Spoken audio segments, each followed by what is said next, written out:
But before I go, because I have MMA after this. So there's just a friend of mine who I wanted to throw some minutes to.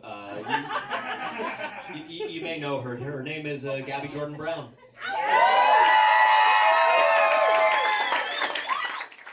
They're naming their kids the craziest names. Movie stars call their kids Shiloh, Suri, Apple. What are they thinking? Okay. Now, do it again and just go over the top with it. What is wrong with parents today? What is wrong with parents today? What is wrong with parents today? Suri, Shiloh, Apple. What are they thinking?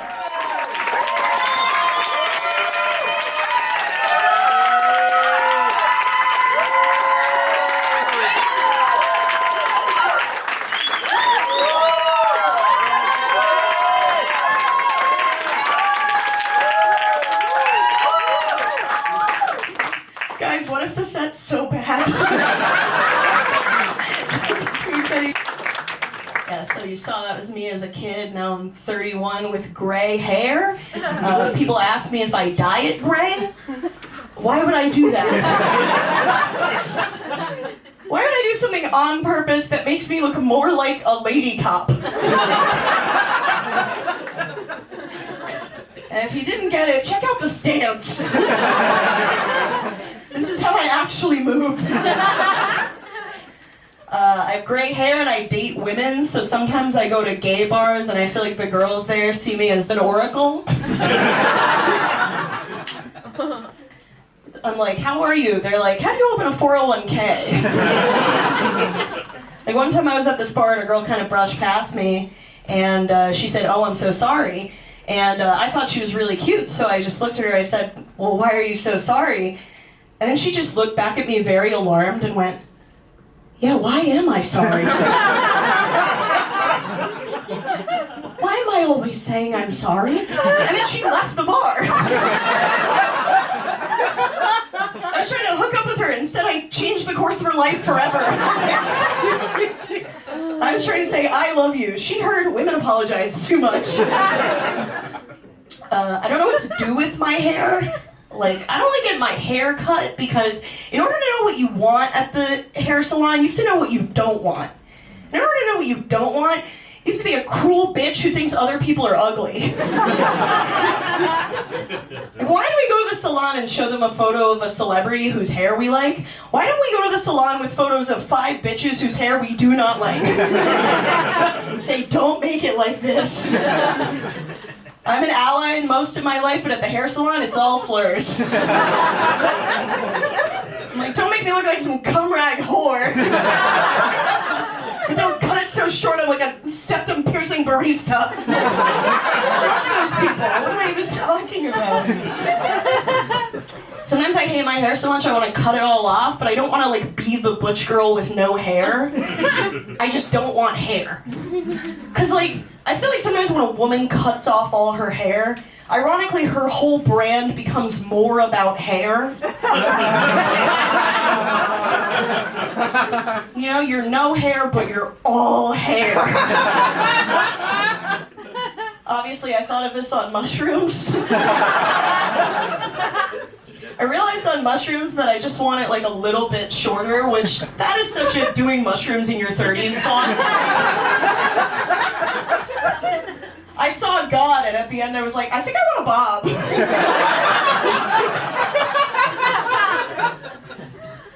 I think a lot about my hair and my appearance because I used to be a child actor. That's the thesis of the show. Don't act too impressed. I didn't make it. I'll explain a little what it was like.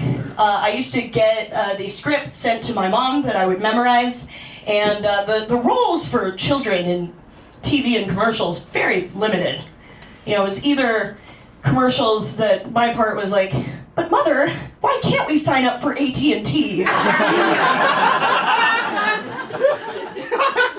Or worse, it was like the Law and Order trope, you know. But mother, why did my friend walk off with janitor? You know.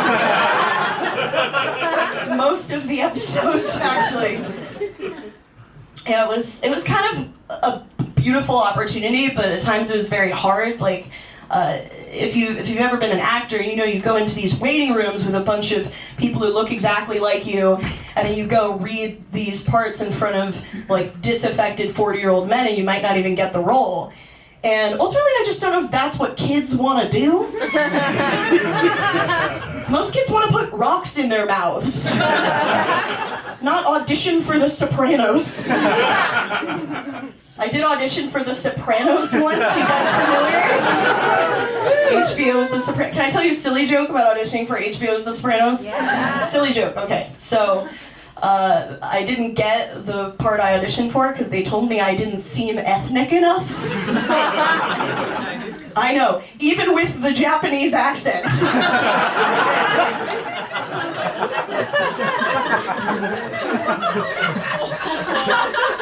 I told you it was a silly one. But I did it. I think at the end of the day, I might have just been too autistic to act. Because to act, you really have to know how people are. Little me was really trying to figure that out. My dad would be like, talk to the camera like you're talking to a friend. And I'd be like, should I ask it to bite me as hard as possible?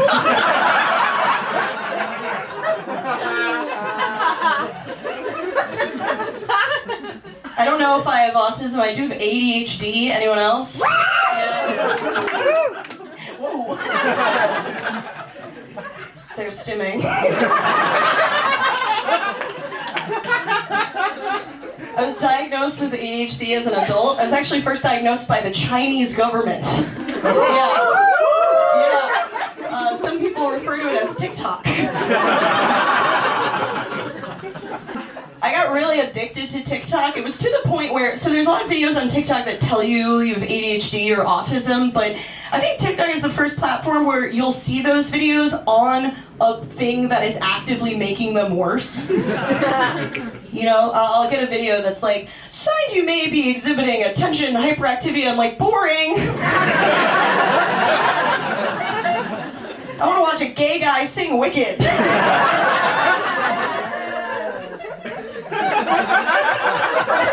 Make sure he's off key.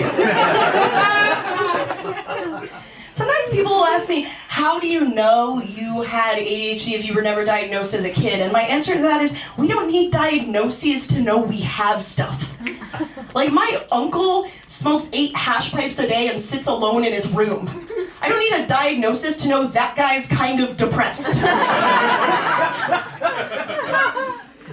My parents are here tonight.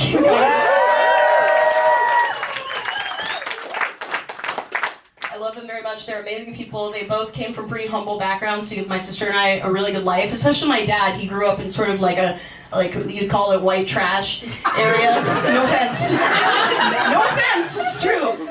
No, this is going to be a nice joke. And he worked so hard to make sure that my sister and I had this life as like wealthy Manhattan child actors. But my favorite memories were in his hometown. Watching my grandmother chain smoke cigarettes and throwing a baseball against a wall unsupervised. And Dad, that's gotta be pretty fucked up for you.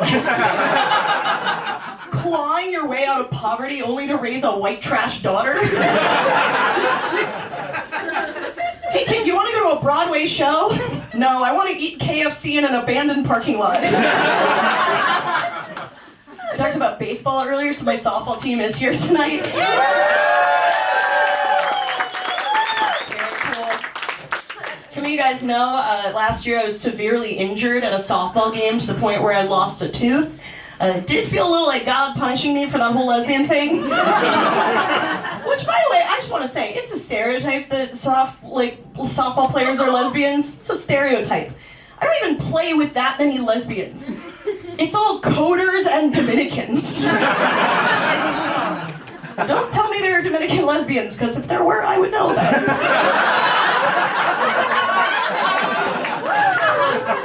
I would know.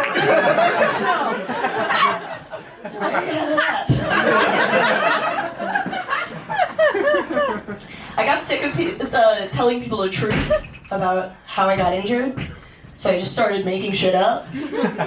They'd be like, how'd you lose the tooth? I'd be like, Ozempic. Yeah, you lose all the weight. I'm gonna lose an eye tomorrow. Struggled with my weight for a while. One of the first times I was fat shamed, I was on a set as a kid. I was eating at craft services, which is where they keep the food. I was having a slice of pizza, and this production manager came up to me and said, "Don't eat too many of those, you're gonna wanna watch your figure." Which is crazy to me. I was a skinny kid. In fact, I was a skinny young adult. At 24 years old, I was a blonde with big tits. You guys understand? I ruled the world. I only got fat during the quarantine. And truthfully, there's a reason why. Yeah, I took the vaccine.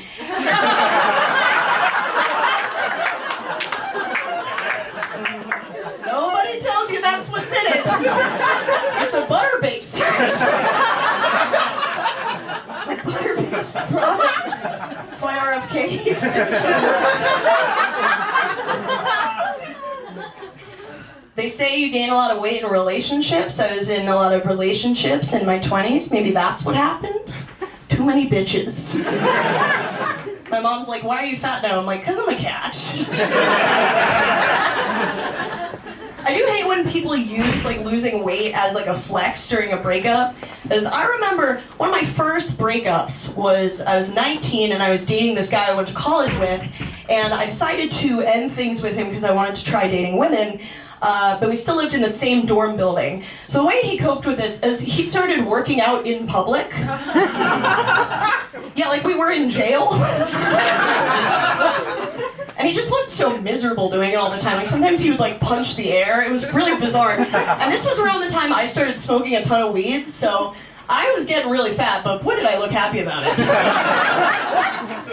I think that's winning the breakup. He would walk around like, "I am the Incredible Hulk." I would walk around like, "I wonder what Cat Dog's up to." I just want to say, I've talked some shit on acting. I didn't always love acting. I did love theater. Those two are distinct. Acting is a business. I feel like theater is an art. When I was 13 years old, like every 13-year-old girl, I was obsessed with the Greek tragedy Medea. Not to be confused with Tyler Perry's Medea, which is far superior. For those who don't know, in the tragedy Medea, an enchantress, Medea, marries a man named Jason, and then they have a wonderful and happy marriage until he very suddenly leaves her for a king's daughter. Which did make me feel good that even in BCE, goddesses were getting fucked over by guys named Jason. But in Medea, she decides that it is actually not enough pain to inflict to just kill her ex-husband, so she decides to kill his new wife and the 2 children, that they shared together, so that he can feel even a shred of the pain that she felt when he left. And when I was 13 years old, this was the piece of media that resonated with me most in the entire world. I would audition for things with Medea energy. Almost no role requires Medea energy. Could you imagine? Domino's Pizza is so much better now! In 7th grade, I auditioned for my school play, which was Into the Woods, with all the energy of Medea, and I was cast as Milky White the cow. You may know her, she's most commonly played by paper mache. That's who originated the role. So I got bullied a lot. And I didn't get bullied for being Jewish or for being gay, I got bullied for being annoying. That really sucked, and now I see bullying everywhere. I see it in politics, and I'm gonna talk about politics. I think you guys know my politics from the fact that I don't take care of myself physically.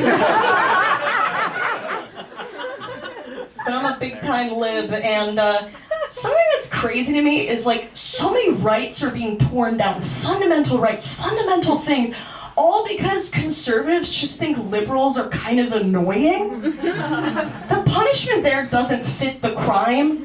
A girl was too woke on a college campus, so now planes don't work anymore. That doesn't make any sense. And I know liberals are annoying, I know we are, because have you guys guys ever been to a party where everyone there is a little more woke than you? How quickly does that party just get so sad, right? One time a girl said to me at a party, I don't think Ben Affleck's problematic, he's just from Boston. I was like, surely we can enjoy anything. Ben Affleck, that guy's cool. He has a great career, a homoerotic best friendship, and a Latina ex-wife. You guys understand? He's living my dream.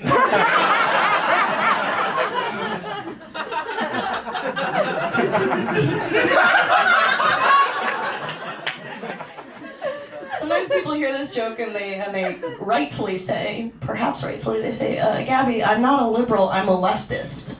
And it's like, okay, I am too, but functionally, nobody cares. That distinction is so... Trying to explain that distinction to conservatives is like explaining polyamory to your grandmother. I can tell my gran, no, I'm not doing hierarchical polyamory, I'm doing kitchen table polyamory. She's like, okay, but you're still a gay whore, so...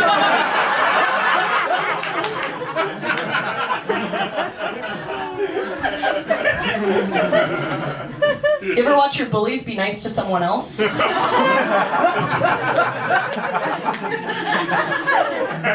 time I watched my bullies be nice to a rat. It was after play rehearsal. I had these 3 bullies. They bullied me relentlessly every single day, and they all had a crush on the same girl, not me. And we were all walking down the streets of Manhattan. I was in my cow makeup, and...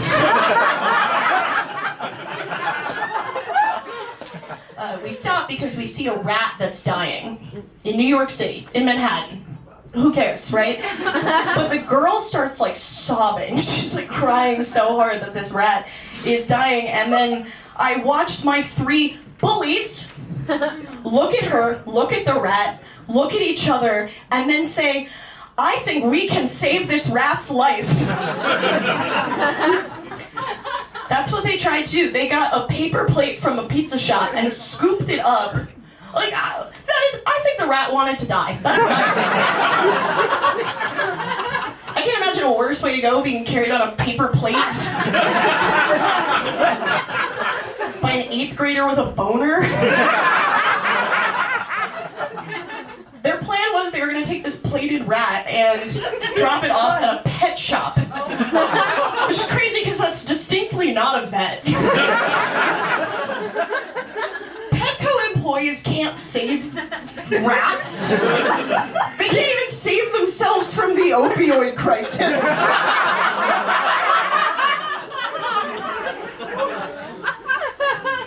Sad but true. I think I thought with these bullies, I was like, I'm gonna show them. I'm gonna show them all. I'm gonna try and be a famous actress. Or whatever. So in New York City, something about the public school system here is you don't have to go to a public school in your neighborhood. You can actually apply for like a specialized one. And so I went to a performing arts high school. Sometimes people tell me they went to Catholic school. Would you believe those 2 places have the same number of pedophiles? When I first got to high school, I struck up this really intimate relationship with a teacher.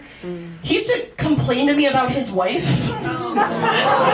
Yeah, I know. He would say things like, my wife tells me I put up a wall between me and the world. And I'd be like, no, put it back.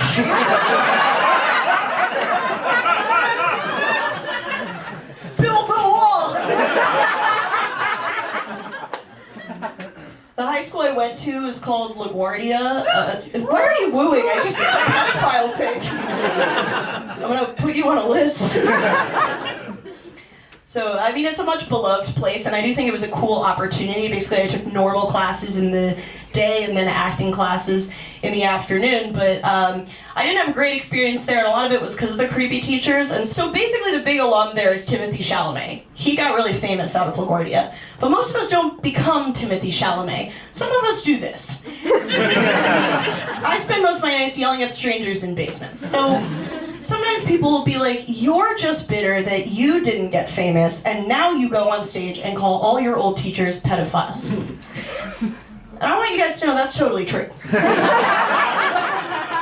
Because if I were famous, I'd never say one bad word about pedophiles. Oh my God. Wow. insult my bosses. Come on. It was a public school, so like anyone could get in, but you wouldn't know it from the productions. Productions were really high value. At one point, one of the plays had a working elevator on the stage. Yeah, but then that same year, one time we were in science class and the teacher came in and said, "Sorry, I can't give you a pop quiz. The entire school has run out of paper." You guys think that might be a slight misallocation of resources? Sorry guys, we don't have desks today. The musical needed an animatronic dog.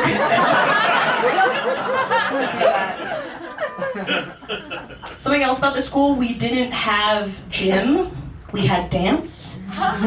For a lot of the gay people in the room, that sounds fun. Not for me. I can dance, and I love gym. My favorite memories were like running around, throwing a ball against a wall. I like that stuff. I like softball. I like being wild and running around. I like beer. And then people will be like, "You're such a guy's girl. You're such a guy's girl." And my response to that is, okay, what happened to just being a little butch, right? Or is everything for men? I like those things too. In school, I was very much trying to figure out if I was a lesbian or if I was bisexual. Don't worry, I never did figure it out. But I think it was a progressive school, but it was also 2008. So at the time, it was kind of weird to be a lesbian, but you could be bisexual. Because if you're bisexual, you were a hot girl, you know. In 2008, if you saw a bisexual, people would be like, "All right, Miss Supermodel." If you were a lesbian, they'd be like, "All right, at attention, future gym teacher." So I was struggling with that. I was struggling with a lot of stuff about sexuality, not just being gay, but like wanting sex in general. I was struggling with, puberty. I hit puberty at this weird time. Like, can we talk about periods? Can we talk about periods? We're gonna talk about it. I got a heavy flump. Yeah. Even now, sometimes I'm bleeding. I'm like, wow, was that the egg?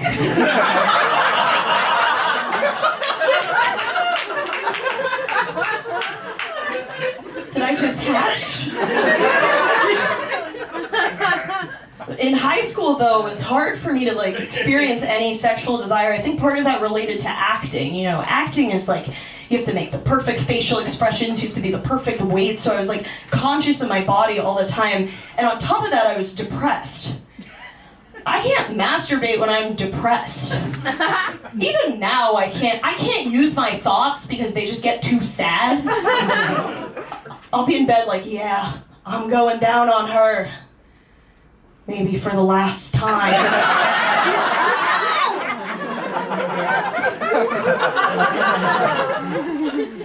And then people will be like, "Why don't you just watch porn? Why don't you just watch porn?" I hate porn. In porn, they don't seem like friends. They're having sex, but what do they talk about?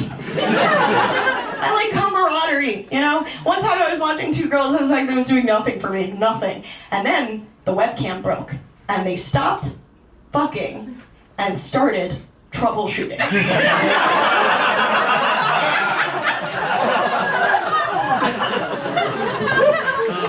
Better believe that's the moment when I came. Collaboration, teamwork, women in tech.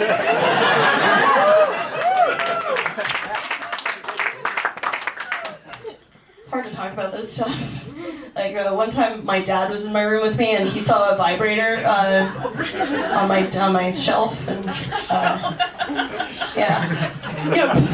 like the top shelf. See, we have the artisanal vibrator. Yeah, this is the good stuff. It is funny, I didn't know what to say to him, so I just kind of yelled out, "Oh, no. I don't even like that one."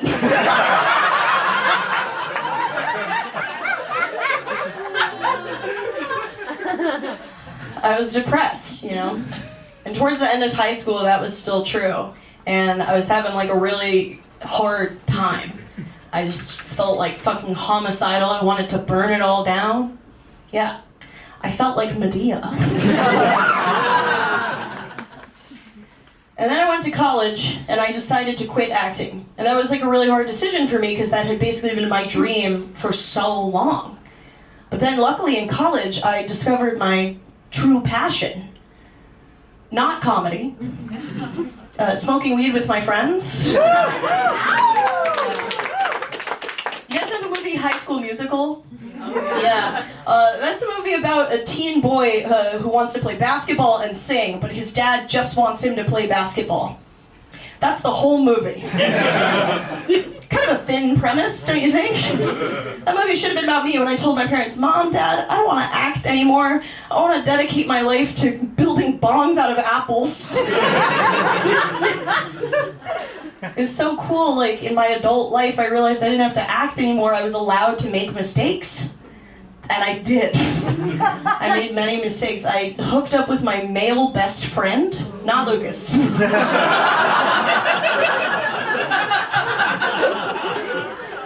There's another one. I don't know that I'm, like, I think I'm attracted to men, but I just can't deal with their problems. Like, the other day my mom called me and she said, honey, you should let your dad do more stuff around the house because he likes to feel useful. Ooh, amazing wording. Feel useful. Feel useful. You know what that isn't? Be useful. I have to let him build a shelf with my own working arms so that I can build the Truman Show for him. I think it's because being useful takes like time, energy, resources, consequences. You want to feel useful, build a shelf. You want to be useful, kill a CEO.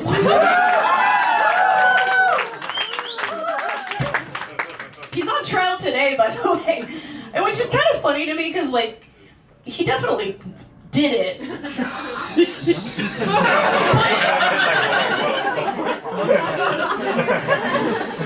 But I bet the defense is going to be like, Your Honor, I know you don't give a shit.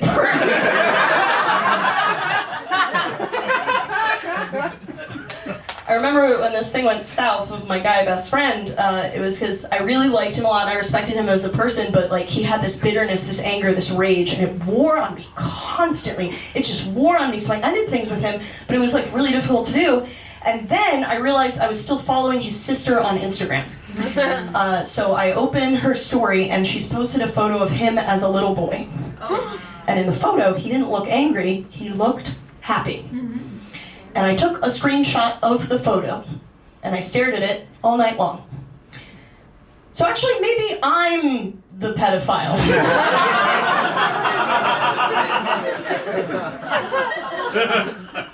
Because ultimately I was staring at a photo of a little boy thinking, I wish you'd been like this the whole time.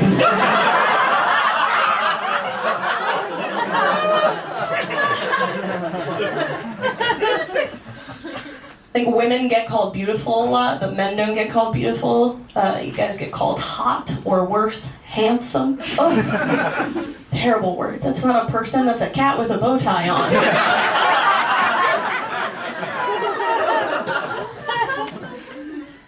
So when we'd hook up, I actually wouldn't call him handsome. I would refer to him as beautiful. And he loved it. I think that's why he was so sad when I ended things. Who else is going to call him beautiful in bed besides a lesbian?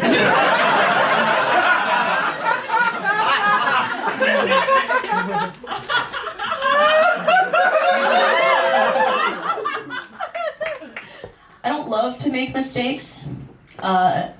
I want to be right, I want to be good. I have this really niche fear about morality. Do you guys know Koko the Gorilla? Yeah. So she was this celebrity animal. She spoke sign language to humans, I assume not to other gorillas, and she'd meet celebrities, and the big one she met was Robin Williams.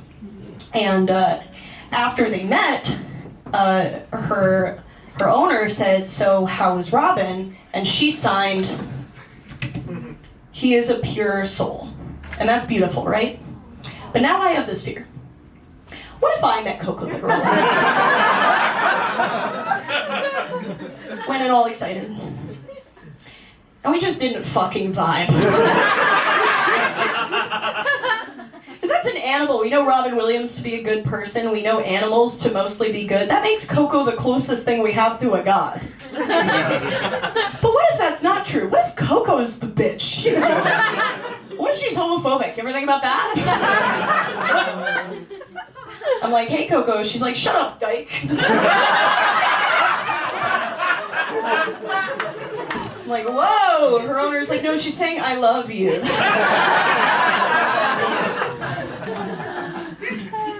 I quit acting, my lifelong dream, when I was about 18 years old, and so I felt like a complete failure by the time I was 20.